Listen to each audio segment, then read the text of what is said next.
You're still watching UBC News Tonight. Now, today, the 17th of November, is a day dedicated to raise global awareness of premature births and the impact it has on different families in Uganda. Well, in studio today, we have Dr. Waiswa Peter, and he's going to be giving us an oversight about the problem. Thank you so much for coming, sir, for the interview. Yes, Dr. Peter, how can an ordinary person understand the premature day? So this is a day Yes. in the world, 17th November, every year, when we celebrate what we call the World Prematurity Day. A preterm is that baby who is born before term. Usually you could say before 9 months of Yes. life.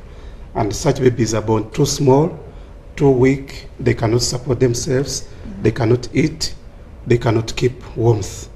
And in Uganda, we have about 200,000 preterm babies every year. Wow. And there are an estimate of about 550 babies per day. They are born preterm. Now, in the world, there are about 15 million preterm babies every day. And Uganda is one of the countries with the highest prematurity rates.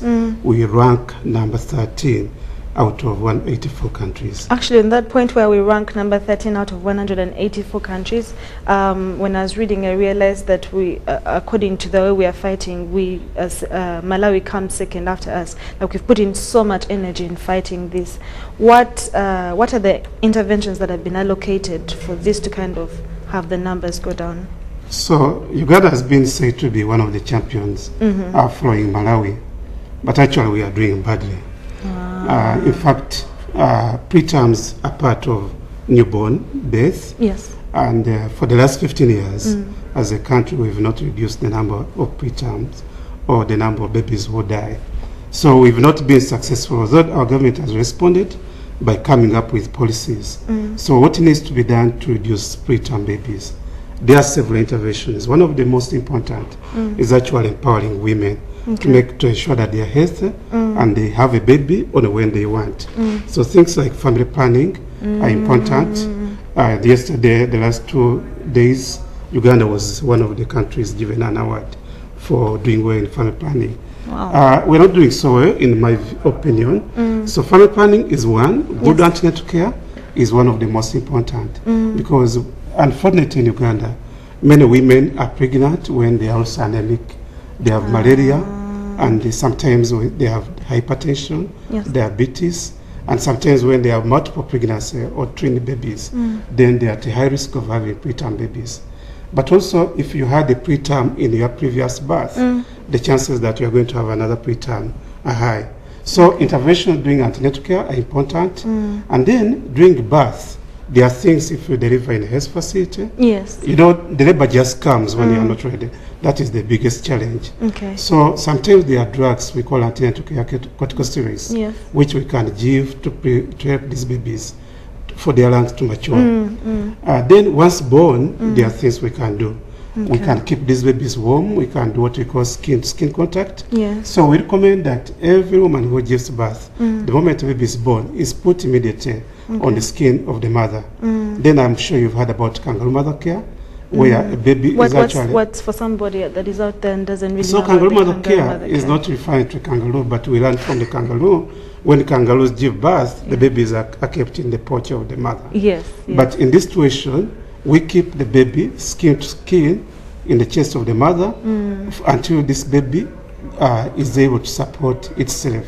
So the baby is kept in the chest 24 hours a day, and then the baby can breastfeed, or we can give express breast milk.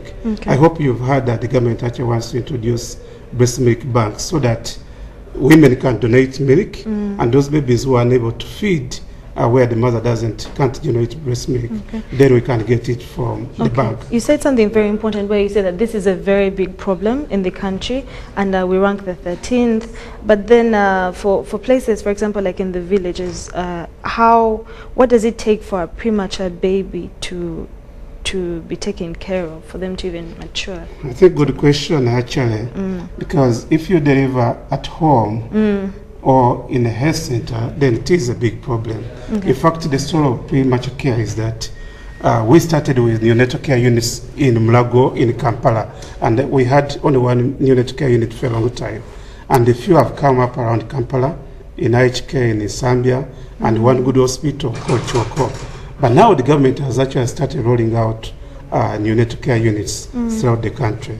So what we advise, if a baby is born at home, then the mother should know to keep the baby warm, to feed the baby as they transfer that baby to hospital. Okay. So things like kangaroo mother care should be known by every mother, every woman, maybe everybody in the community, so that these babies can be transferred to places. Do we have interventions where people, the health people, I mean the people in charge, the doctors and all, go to the environment and try to teach people, or we mostly have it in the hospitals?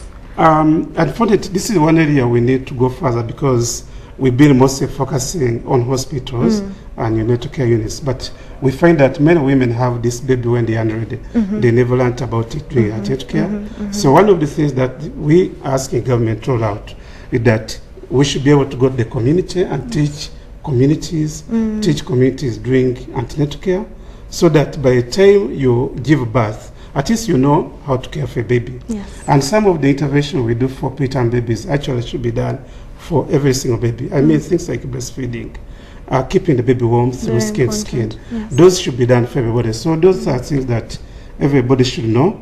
And sometimes issues around the referral. Yes. So how do you leave a home in a village to a hospital? That still remains a challenge, but the best way to transfer a baby is actually transfer the baby in the womb of the mother. Wow. So if the mother goes into premature labor, they should be rushed immediately to a hospital. Thank you where so much, kangaroo mother Dr. care Peter. can be done. Thank you so much, Dr. Peter Waiswa. Thank you so much for coming for the interview. That was Dr. Waiswa Peter, who was telling us about the premature babies and what Uganda is doing as a nation to fight this big problem that is eating away so many kids. Now, to continue with more stories, corruption is a behavioral issue that is likely to trap anybody levels of integrity, notwithstanding as well.